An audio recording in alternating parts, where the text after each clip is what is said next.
سورۃ المائدہ آیت نمبر 97۔ اعوذ باللہ من الشیطان الرجیم، بسم اللہ الرحمن الرحیم۔ جعل اللہ الکعبۃ البیت الحرام قیاما للناس والشہر الحرام والہدی والقلائد، ذلك لتعلموا أن الله يعلم ما في السماوات وما في الأرض أن الله يعلم ما في السماوات وما في الأرض وأن الله بكل شيء عليم۔ اس آیت کریمہ میں اللہ سبحانہ وتعالیٰ نے چند ایسی چیزوں کو ذکر فرمایا ہے جو انسانیت کے قیام اور ان کے بقا کا سبب اور ذریعہ ہے۔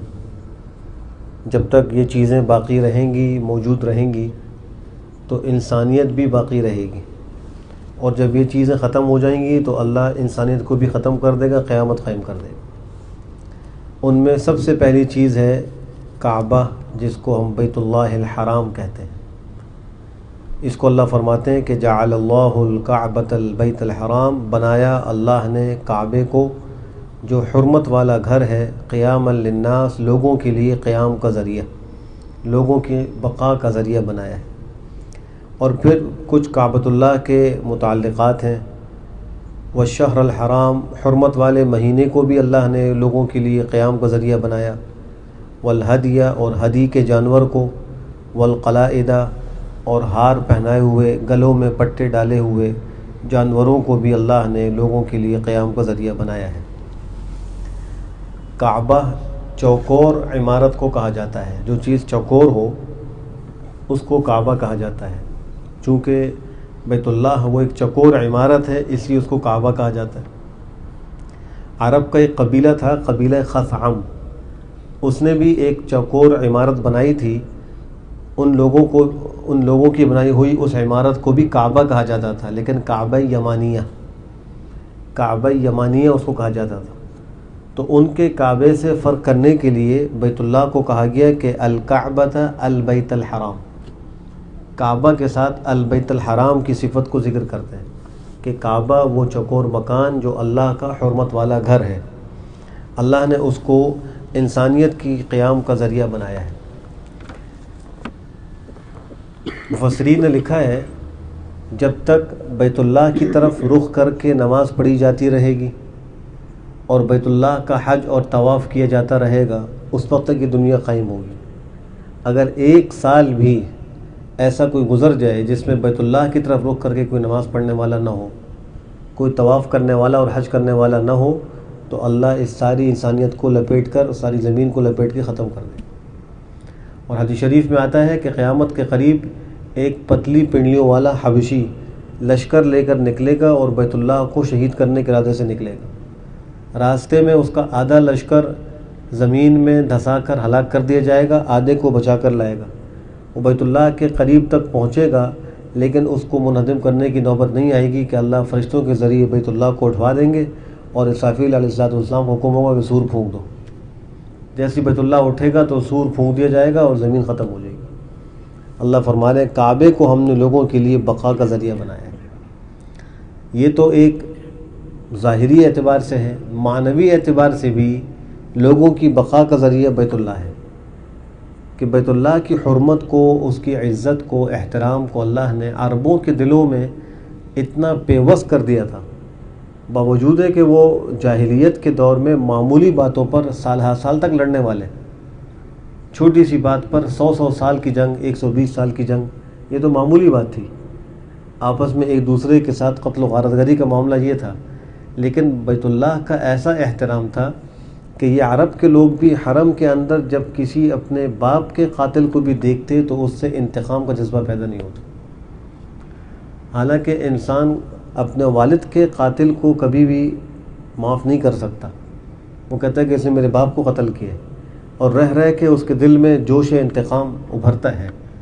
لیکن بیت اللہ کی حرمت ان کے دلوں میں ایسی پیوست کی گئی تھی کہ وہ اپنے باپ کے قاتل کو بھی اگر حرم کی حدود میں دیکھتے، بیت اللہ کے قریب دیکھتے، تو اس کو قتل نہیں کرتے، اور ان کے دل میں انتقام کا جذبہ پیدا نہیں ہوتا تھا۔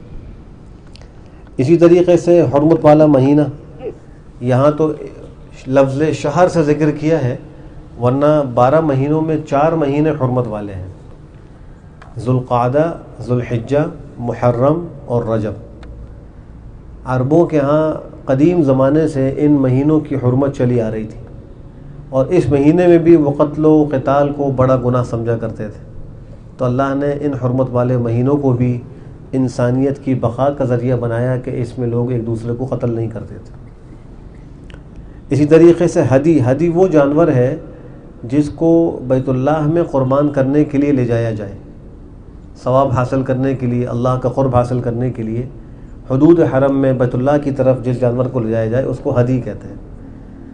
اگر کوئی شخص ہدی کا جانور لے کے جا رہا ہو، چاہے دنیا کے کسی بھی کونے سے آ رہا ہو، تو جب لوگ یہ سمجھ لیتے ہیں کہ اس کے پاس یہ ہدی کا جانور ہے، یعنی جانور اس نیت سے لے جایا جا رہا ہے کہ اس کو حرم میں اللہ کی نیاز میں ذبح کیا جائے گا، تو وہ نہ اس جانور کو چھیڑتے تھے، نہ جانور کے ساتھ جانے والوں کو چھیڑتے تھے۔ یہ اللہ نے ان کے دلوں میں ایسا احترام ڈالا تھا، تو اللہ فرماتے ہیں ہم نے ہدی کے جانور کو بھی انسانیت کی بقا اور قیام کا ذریعہ بنا دیا، کہ جب یہ چیزیں انسان کے ساتھ ہوتی ہیں تو کوئی ان کو مارتا نہیں ہے، ان کو لوٹتا نہیں ہے، قتل نہیں کرتا۔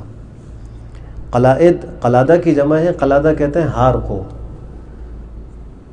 عربوں کے ہاں اس زمانے میں بھی یہ معمول تھا کہ جب کوئی آدمی حرم کی حدود سے باہر جانور لے کر جاتا تھا اور اس کا مقصد حج یا عمرہ کرنا ہوتا تھا اور یہ جانور قربان وہاں کرنا ہوتا تھا، تو وہ اس کے گلے میں کوئی ہار یا کوئی رسی وغیرہ ڈال دیا کرتا تھا، یا بعض دفعہ جو ہے وہ اونٹ کے کوہان پر کچھ نشتر لگا کر خون نکال کے اس کو مل دیا کرتے تھے۔ یہ اونٹ کے کوہانوں کا رنگین کرنا خون سے یا اس کے گلے کے اندر پٹا ڈال دینا، یہ علامت ہوتی تھی کہ یہ جانور وہ ہے جو حرم میں قربان ہوگا۔ تو اس علامت کی وجہ سے کوئی آدمی اس جانور کو چھیڑتا نہیں تھا، اور نہ جانور کے ساتھ چلنے والوں کو چھیڑتے تھے۔ اور بعض دفعہ خود وہ لوگ بھی اپنے گلوں میں حرم کے درختوں کی چھال وغیرہ ڈال دیا کرتے تھے، تو وہ لوگ جب وہ چھال ڈال کر واپس اپنے گھروں کو جاتے تھے تو راستے میں کوئی چور ڈاکو ان کو لوٹتا نہیں تھا، اور کوئی ان کا دشمن بھی ان سے مقابلہ نہیں کرتا تھا، ان کا احترام کرتا تھا۔ تو اللہ فرما رہے ہیں کہ ہم نے ان چیزوں کو انسانیت کے لیے احترام کا ذریعہ بنایا ہے، قیام کا ذریعہ بنایا ہے۔ ذَلِكَ لِتَعْلَمُوا، یہ ہم نے کیوں کیا ہے؟ یہ اس لیے کہ تاکہ تم جان لو بے شک اللہ جانتا ہے جو کچھ آسمانوں میں ہے اور جو زمین میں ہے، اور بے شک اللہ ہر چیز کو جاننے والا ہے۔ اللہ کے علم سے کوئی چیز خارج نہیں، تو اللہ نے ان چیزوں کو انسانیت کے قیام کا ذریعہ اس لیے بنایا ہے تاکہ انسانوں کو معلوم ہو کہ اللہ عالم الغیب والشہادہ ہے، آسمان زمین میں کوئی چیز اللہ سے مخفی نہیں ہے، اس کو ہر چیز کا علم ہے۔ اس آیت میں جو شہر حرام کو تذکرہ آیا، اشہر حرم میں قتال کی ممانعت ایک زمانے تک رہی، ملت ابراہیمی کے اندر بھی تھی اور اس کے بعد سلسلہ چلتا رہا، اور قریش کے اندر بھی یہی حرمت موجود تھی، اور وہ ان 4 مہینوں میں قتل و قتال کو حرام سمجھا کرتے تھے۔ جب اسلام آیا تو اسلام کے شروع زمانے میں بھی ایسا ہی رہا کہ اشہر حرم کی حرمت کو باقی رکھا گیا اور اس میں قتل و قتال ممنوع رہا، لیکن بعد میں سورہ توبہ کی آیت سے، جس کو آیت السیف کہا جاتا ہے، اس حکم کو منسوخ کر دیا گیا۔ اب قیامت تک اشہر حرام میں، حرمت والے مہینوں میں دشمن سے لڑنے کی ممانعت کا حکم منسوخ ہو چکا ہے۔ اب دشمن اگر لڑنے کے لیے آئے تو ان مہینوں میں بھی اس سے قتال بلا کراہت کیا جا سکتا ہے۔ البتہ ان کی حرمت دیگر مہینوں کی بنسبت اس اعتبار سے ہے کہ اس میں انسان گناہ نہ کرے۔ قرآن کریم میں سورہ توبہ میں اللہ فرماتے ہیں نا، فَلَا تَظْلِمُوا فِيهِنَّ أَنفُسَكُمْ، تم ان مہینوں میں اپنے آپ پر زیادتی نہ کرو، یعنی اللہ کی نافرمانی کر کے، گناہ کر کے زیادتی نہ کرو، لیکن وَقَاتِلُوا الْمُشْرِكِينَ كَافَّةً كَمَا يُقَاتِلُونَكُمْ كَافَّةً، مشرکین سے سب کے سب سے لڑو جیسا کہ وہ تم سے اکٹھے ہو کر اور تم سب سے لڑنے کے لیے آتے ہیں۔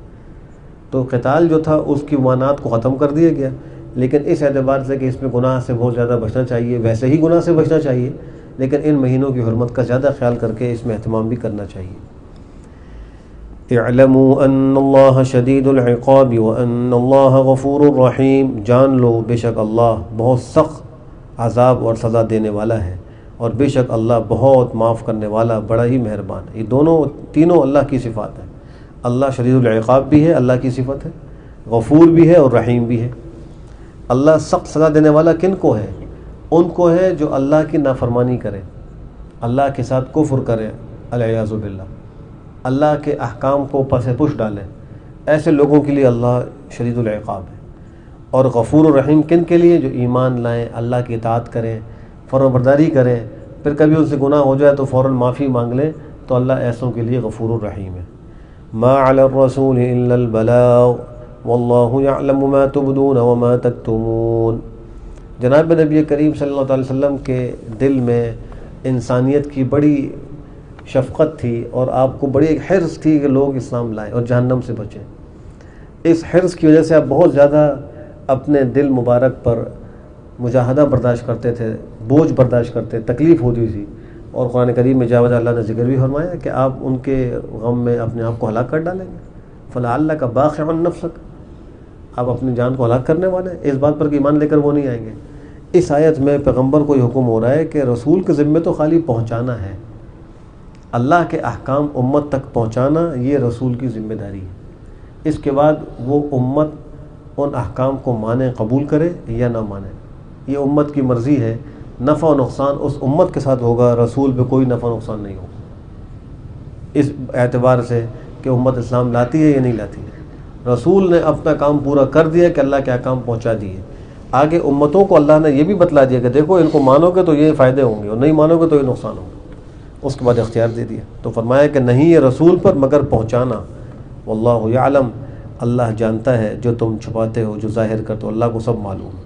اگر کوئی شخص رسول پر ایمان لائے اور ظاہراً لائے، خدا نہ خاصہ دل سے ایمان نہ لائے، دل کے اندر نفاق ہو، تو رسول تو ظاہری ایمان قبول کر لیں گے، لیکن اللہ تو ظاہر باطن دونوں کو جانتا ہے، تو اللہ کے ہاں تو جو دلی ایمان ہے وہی قبول ہوگا، ظاہری ایمان دل کے اندر کفر کے ساتھ اگر ہو العیاذ باللہ تو اللہ کے قبول نہیں ہے۔ قل لا يستوي الخبيث والطيب ولو أعجبك كثرة الخبيث فاتقوا الله يا أولي الألباب لعلكم تفلحون۔ اے نبی آپ کہہ دیجئے حرام اور حلال برابر نہیں ہو سکتے۔ خبیث اور طیب کے مصداق میں مفسرین نے مختلف اقوال ذکر کیے ہیں۔ ایک قول یہ ہے کہ خبیث سے مراد مال حرام ہے اور طیب سے مراد مال حلال ہے، دونوں برابر نہیں ہو سکتے۔ اخروی اعتبار سے بھی نہیں ہو سکتے کہ مال حرام پر آخرت میں سزا ہے اور مال حلال اس پہ اللہ کے ہاں ثواب ہے۔ دنیاوی اعتبار سے بھی دونوں برابر نہیں ہو سکتے، اس لیے کہ دنیا کے اندر بھی مال حلال کے اثرات اچھے ہوتے ہیں اور مال حرام کے اثرات برے ہوتے ہیں۔ دوسرا قول یہ ہے کہ خبیث سے مراد ہے بد عمل، برا عمل کرنے والا آدمی، اور طیب سے مراد ہے نیک عمل، اچھا عمل کرنے والا۔ تو اللہ فرما رہے ہیں کہ نیک عمل اور بد عمل دونوں برابر نہیں ہو سکتے۔ وَلَوْ أَعْجَبَكَ كَثْرَةُ الْخَبِيثِ، اگرچہ آپ کو عجیب لگے، تعجب میں ڈالے خبیث کی کثرت، یعنی حرام بظاہر بہت زیادہ نظر آ رہا ہے، تو اس سے یہ حلال کے برابر نہیں ہو جائے گا، دونوں میں فرق رہے گا۔ ایک طرف زمزم ہو، ایک طرف شراب ہو، زمزم کا ایک گلاس ہو اور شراب کا پورا مٹکا ہو، تو کتنی زیادہ کیوں نہ ہو جائے، تو یہ حرام اس حلال کے برابر نہیں اس پاک کے برابر نہیں آ سکتا۔ فاتقوا اللہ، پس اللہ سے ڈرو، یا اولی الالباب، اے عقل مندوں، لعلکم تفلحون، تاکہ تم کامیاب ہو جاؤ۔ تو حرام سے بھی بچو، اللہ کی نافرمانی سے بھی بچو، اور خوف خدا دلوں میں پیدا کرو، اس سے تم کو یقینی کامیابی حاصل ہو جائے گی۔ اللہ ہم سب کو دنیا آخرت کی کامیابیاں نصیب فرمائے۔ الحمدللہ رب العالمین والعاقبۃ للمتقین، والصلاة والسلام علی خیر خلقہ محمد وعلی آلہ وصحبہ اجمعین۔ اللہم ارنا الحق حقا وارزقنا اتباعہ، وارنا الباطل باطلا وارزقنا اجتنابہ۔ ربنا آتنا فی الدنیا حسنہ وفی الآخرۃ حسنہ وقنا عذاب النار۔